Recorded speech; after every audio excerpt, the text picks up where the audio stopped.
Russia's economy is worth roughly $2 trillion. China's is worth $18 trillion. That's a 9-to-1 ratio, the kind of asymmetry you'd expect between a superpower and a middle power, not between two nations claiming to lead a new world order together. Yet every time Vladimir Putin and Xi Jinping meet, the photographs are carefully staged as equals. Two leaders, two flags, two visions for the world, presented as partners, not as patron and client. The last time two equal partners had this kind of economic gap, the alliance didn't just fracture, it nearly triggered a nuclear war. When great powers form alliances against a common rival, what determines whether those alliances hold or collapse under the weight of their own contradictions? The answer lies not in diplomatic statements or strategic communiques, but in a pattern that has repeated for over a century. And the historical record suggests something that neither Moscow nor Beijing is likely saying out loud.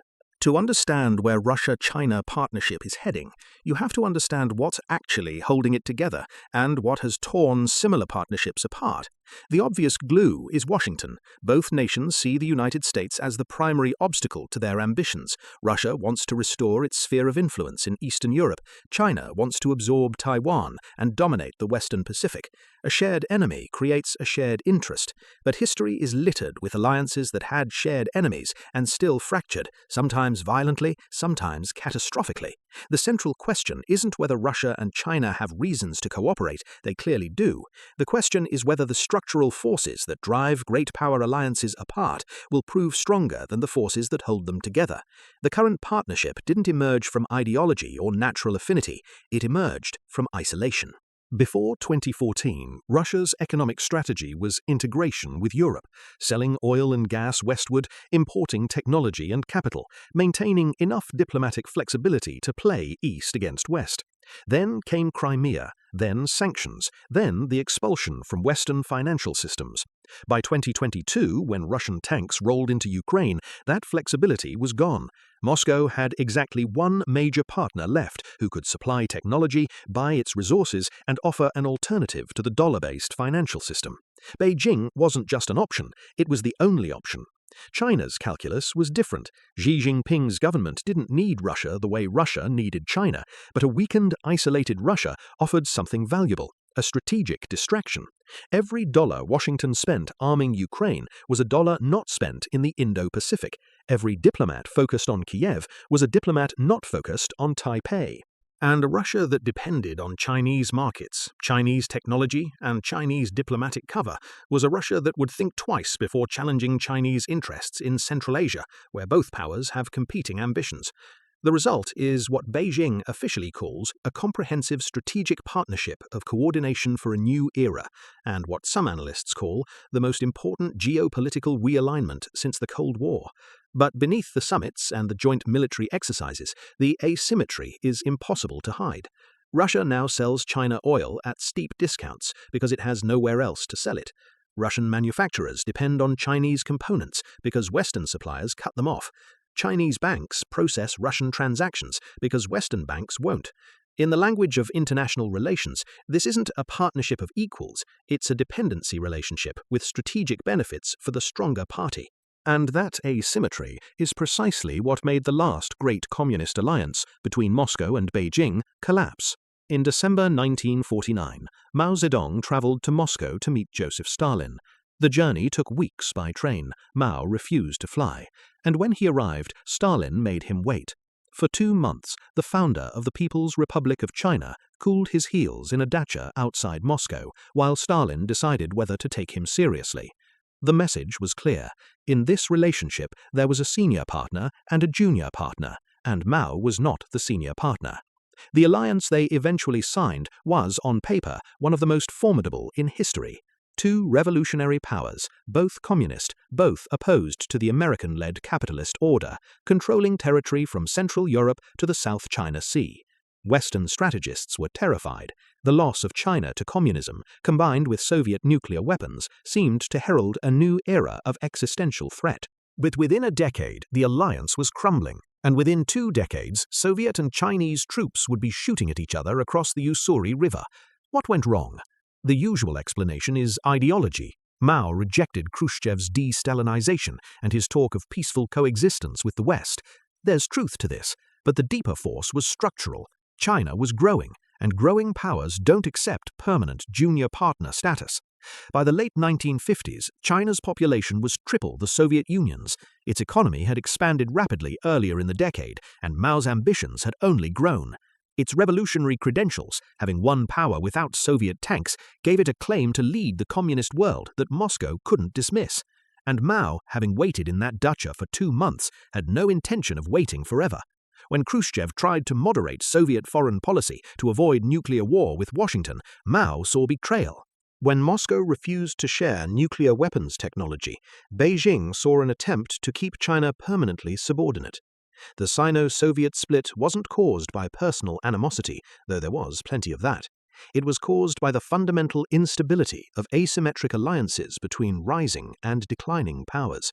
The junior partner will not remain junior forever, and when it starts to assert itself, the senior partner faces a choice: accommodate the shift in power or try to suppress it. The Soviets tried suppression. By 1969, 500,000 Soviet troops were stationed along the Chinese border, and both sides were preparing for nuclear war. The lesson: ideological alignment can create an alliance, but structural asymmetry will eventually tear it apart, especially when the junior partner is rising and the senior partner is stagnating. The Sino-Soviet case shows what happens when asymmetry grows over time. But there's another pattern worth examining. What happens when the external threat that created the alliance changes? Before 1914, France, Britain, and Russia had no natural reason to ally. France was a republic, Russia was an autocracy. Britain's empire competed with both. French republicans had spent decades vilifying the Tsar. British strategists had spent a century trying to contain Russian expansion into India and the Mediterranean. The three nations were rivals, not partners. What changed was Germany. The unification of Germany in 1871 created a power in the center of Europe that threatened all three: France directly, Russia on its eastern border, and Britain through naval competition and colonial rivalry. One by one, each nation concluded that the German threat outweighed their mutual suspicions. France and Russia signed a military alliance in 1894. Britain and France signed the Entente Cordiale in 1904. Britain and Russia resolved their Asian disputes in 1907. By 1914, three nations that had been rivals for generations were bound together in a network of commitments that would drag all of them into the most catastrophic war the world had yet seen. The Triple Entente held during the war, despite enormous strains. But notice what held it together: an active, immediate, existential threat. Germany was invading France. Russia was fighting for survival on the Eastern Front. Britain faced the prospect of German domination of the continent. Under those conditions, the alliance didn't just hold, it deepened. But the moment the threat receded, so did the cohesion. After 1918, with Germany defeated, the alliance dissolved almost immediately. France and Britain couldn't agree on how to treat Germany. Britain and Russia, now the Soviet Union, became adversaries again. The shared enemy had been the glue. Without it, there was nothing holding them together. Now map this onto Russia and China. The shared enemy is clear: the United States and its network of alliances in Europe and Asia. But how severe is that threat really? The United States is not invading Russia or China. It's not threatening their territorial integrity. It's imposing sanctions, competing economically, and reinforcing alliances on their peripheries. That's enough to create a shared interest in cooperation, but is it enough to paper over the fundamental asymmetries in the relationship? History suggests it depends on how threatening Washington actually becomes. A Cold War-style containment policy with military encirclement and economic blockades might push Russia and China into a genuine durable alliance. A less aggressive approach, competition without confrontation, might allow the structural tensions between Moscow and Beijing to resurface. The historical record offers other data points worth considering.